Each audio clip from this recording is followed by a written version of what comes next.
Hey everyone, here's Brian here from Massey's Main Entertainment, and we're back again with our series that we like to call Was This Album Really That Awful, or Was This Album Really That Good? And I guess because it's kind of a little bit of a fave of mine, I decided to go with the good this week because it's Easter weekend. And I'm again joined by my buddies Rich Strickler. Say hi to everybody. And What's up, Doc, man? definitely say hello to the Karma Police out there, gentlemen. You know it, Uh, yeah. Rich, Doc, and I are all part of the Authentic Hall of Fame committee that selects the artists for the Rock and Roll Hall of Fame over on Rich's channel. So be sure to check that out. And Rich and I also participate in a CD exchange that we do with Glenn Kellaway and Randy Nelson and the Canadian stud muffin himself, Larry Graves. So be sure to check out those videos as well. We have a really great time doing those. So today we're going to focus on an album that when it was first released in 1997, guys, I'll be honest, I never really listened to it at all. I heard the tracks, but the vibe just wasn't for me at the time. I thought the band was pretentious and avant-garde, and I just thought it was, for me at the time where I was in my life, it was drivel. I mean, I was just 28 years old. I was going to be a father for the second time, and I just didn't get it, and I just maybe didn't even have time to even think about getting it. So I'm talking about the massively acclaimed OK Computer by Radiohead. Released in May of 1997 on Capitol Records, OK Computer was recorded almost entirely at Oxfordshire and St. Catherine's Court, home to Jane Seymour. And it was basically recorded live, or at least 80% of it was live on a staircase inside of that building. It was a massive critical success and commercial success. It was introduced into the Library of Congress Recording Registry and nominated for both Album of the Year and Alternative Album of the Year, winning the latter. OK Computer sold about 7 million copies worldwide and is still talked about today when discussing greatest albums of all time.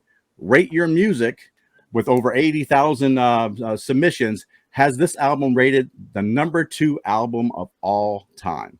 So, gentlemen, as always, I will take the last word on this, but I am definitely curious about your thoughts here. So, Doc, you're going to lead us off today. How's that? Sounds good, buddy. Sounds good. All right. We'll jump right in on OK Computer. So I could say a lot of things, right? I could say like a lot of, this is what I really like, and this is what I don't really like, or where I end up in the middle kind of thing. So I might just go that way. So I might babble for a second if that's okay. But this is a leap of faith album, the way I would look at it. This is very experimental, 90s psychish, I would say. I respect the effort for sure. Musically, definitely different. It is a vibe album, is what I would say. You got to be in the mood for this album, is what, for me anyway. This is all personal, right? So I would have to be in the mood to listen to this album. This is a haul. It's a concentrated album, so I got to concentrate to listen to this album, is what I would put it at. This is not an easy listen. Sit down and not for me. And there's reasons why. The lead singer there, York, I think is his name. Yep, Tom York. There's times on this album his voice sounds fantastic to me, and there's times on there he sounds like a drunken slayer, like Sailor or something. Man, it's like a drawl to his voice, and I find that distracts from like whatever good might be going on in the album or the song that I'm listening to. There's change-ups in the song, which I like. I like Rush. I like Led Zeppelin. I like change-ups in songs and stuff like that. I like the different flows that can happen. But there's, in some senses, there's not enough appeal to me of what musically is behind it. Like in some songs, there is. That first tune, Airbag, love the bass line in that song. I think the drums are fantastic. I got a YouTube-ish vibe. I do have that throughout some of these songs I get. Exit, Music, that song. I have different vibes from different things. I hear the Doors here. I hear, I hear it there, the Doors. I hear, but even like the mid-90s sound, I hear Keen and Coldplay and stuff like that. Even at that time, because that's that time for those bands. So I hear all of that. I definitely see the reference to U2 behind it. Some comparisons that I've read about and stuff. It's a hit and miss album for me. I don't want to say it's a masterpiece, and I don't want to say that it's crap, because it's neither one of those things in my opinion. I would probably drop this somewhere as I'm going to ballpark it at like a 6.75 or a 7 or something like that. I don't need to listen to this album. You put me onto a much better one for this group, the Bends. I think that's superior in my opinion. That's more my type of style. I respect what they're trying to do with the album.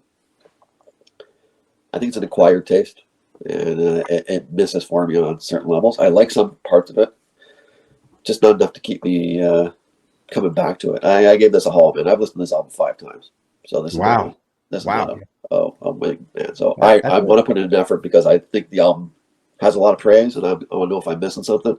right. If I am, I'm sorry, but it's just not with me. No. So that's where I've got it. Okay, good. Rich, what do you got? That's a great analysis, because I agree with pretty much everything you said, maybe in different words, but you're right on the money. It's just something that I can't connect with. I'll put it that way. My brain rejects what I'm hearing, and I tried. I listened to it 3 times, not 5, but it's very abstract. I would say is a good word. Brian used avant-garde and pretentious. They fall into line too. I do hear the U2 stuff. I didn't necessarily focus in on the Doors vibe, but I can get that now. But I hear a little bit of Coldplay as well. It's a kind of a spacey, detached vibe to me, otherworldly. I think it appeals to somebody who's looking for something new that they can call their own in terms of music, alternative. That's a good term. That somebody that rejects the old style rock and roll and wants something new and groundbreaking, which it is, and it's well made. You can't deny that. The musicianship is excellent. It's just not what I would turn to. It's very robotic. Is another lethargic voice. His voice sometimes just drones for me. Not that everybody I like has a wonderful voice, but his was annoying at times. Not on every song, but sporadically. I do like some of the tunes. I thought Airbag was okay. What was the song I liked? No Surprises later on in the album. It played with these childlike vibes, the harsh lyrics, kind of a counterbalance there. I thought Karma Police was bizarre. Yeah. Electioneering, distorted rock guitar with the political references. There's some of the lyrics are hard to connect to too. I would equate this as to something like a movie that just everybody loves and I don't. And I would say The Matrix would fall into that. This is the Matrix of music. The Matrix music. I like that. For me, because everybody else loves it and sees the groundbreaking stuff, and I just can't connect to that movie for whatever reason. I've tried, and this album is a lot like that. I don't want to dismiss it as crap because it's not. It's just not what I want to hear, and I don't know if I can play it again. In all sincerity, so I'm going to give this an even 6.0 for the effort and the musicianship and the groundbreaking quality, but it's just not something I can connect to. I feel detached to it. All right. Well, that's all. Those are fair. I mean, that's kind of where I figured it was going to land, because it's just one of those albums that you're not going to just suddenly dislike if once you've already established kind of where your musical tastes are going to lie. Mm-hmm. It's just one of those things that it is. Now, I think what kind of jumped out at me was I didn't hear this record first. I heard the Bends first, which is, as Doc will tell you, a hugely accessible album. It's mostly rock oriented, great musicianship as well. What I liked about this one was there was this weird dichotomy going on throughout the whole record, in that Tom York before this had been such an anti-technology kind of guy, and he didn't he always thought that there was this massive over-consumerism in the world and over-reliance on those types of things. And Airbag kicks off the album, and Airbag is about him being in a car crash and an airbag saving his life. And there's the irony of it all. A piece of technology gave him a second chance, that something that he had been so hard on. And it's my favorite song on the album because of that, because I feel like it's kind of a rebirth song. And we're back to save the universe. You feel like you're on top of the world. That survivors type of mentality you have for people who get in car crashes or plane crashes and survive. That type of mentality that they have. I think the first 6 songs for me are all 9s or above. I think that it's really strong. It hits those 3 songs right there on like side C, starting with, you know, Fittier, Happier, Electioneering, and Climbing Up the Walls, where I felt like they were losing their way, and then they found their way back again with, you know, No Surprises and Lucky, things like that. Because I own the Okay Not Okay, which is the tracks that were left off of the original recording, there are 3 songs on there called Lift, Man of War, and I Promise that are just absolutely incredible, that if they were to take the 3 tracks that I mentioned and put those 3 tracks on there, I would have given this album a 10. There was no question about it, because I would have liked all 12 tracks on there, and I would have blown it right out. This album's currently number 5 on my list of all-time albums. The ones ahead of it are Rumors, Wish You Were Here, Blonde on Blonde, and Abbey Road. Those are the 4 that are ahead of it, because all those albums are all 10s to me. Yeah. This album falls a little bit short of that. I've got this album at a 9.5 for me. And it's kind of always been there. It's an album I can go back and listen to and feel like I find something different every time, whether it's the space rock sound of, you know, Subterranean Homesick Alien, or whether it's the moodiness of exit music for a film, or it's the 6-time signature changes in Paranoid Android, which was just this crazy out of the world track when you think about that, being able to switch up that much. So that's what I gave it. I gave it a 9.5. So very high, buddy.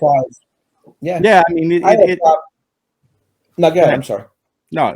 I had a problem with fitter, happier, kind of a spoken word that he rattles a list off of in a robotic kind of voice that'll improve your life or whatever. And also in the song Let Down, is it more than a pop song about crushing a bug? I mean, what is the meaning of that?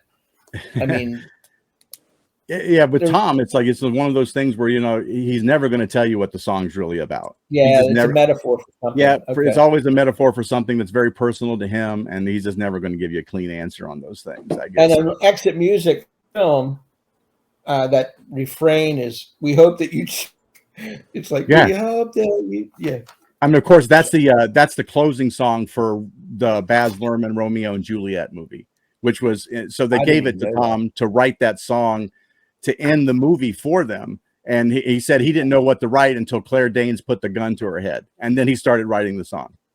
Got it. And but the deal was it could not appear on the Baz Luhrmann soundtrack. It had to only appear on their album. So that was kind of the trade-off, I guess, that they gave there. So yeah, but I really appreciate your guys' honest opinion about it. I mean, I was very curious about that, and it's an album that I think that, you know, a lot of people want to touch upon in some time in their life, and, you know, everybody has different opinions, and I really appreciate it, guys. You guys did great. So yeah, it's good to have that behind me now. So at least I have some reference points to when somebody brings it up. I know what to say, my feelings on it. That's right. Yeah, definitely different vibes inside that whole album, buddy. Like I mentioned, you know, there's the U2, the Coldplay, the Key, the Beatles. I Doors. I hear a lot of influences on them, and maybe where they go on and influence others. But in some senses, it just didn't connect the way that it does with others. So but it's still, I respect the effort that the album has, and like Rich touched on, it's really well made. There's no getting around that. It's pretty high end. Thanks. All right. Well, that's what we got for this week. We really thank everybody for joining us. I mean, it was a great album. Next week, we're going to be doing a tandem video again, where we'll do 2 albums to release. We're going to do the Awful. It's going to be the contentious Nickelback's Silver Side Up album, came out in 2001. And we're going to follow that up by covering, considered one of the greatest rock albums of the last 35 years. We're going to cover Nirvana's Nevermind for Was This Album Really That Good? And until next time, hope everyone's taking care out there. You guys see ya. Bye-bye. Later. Peace.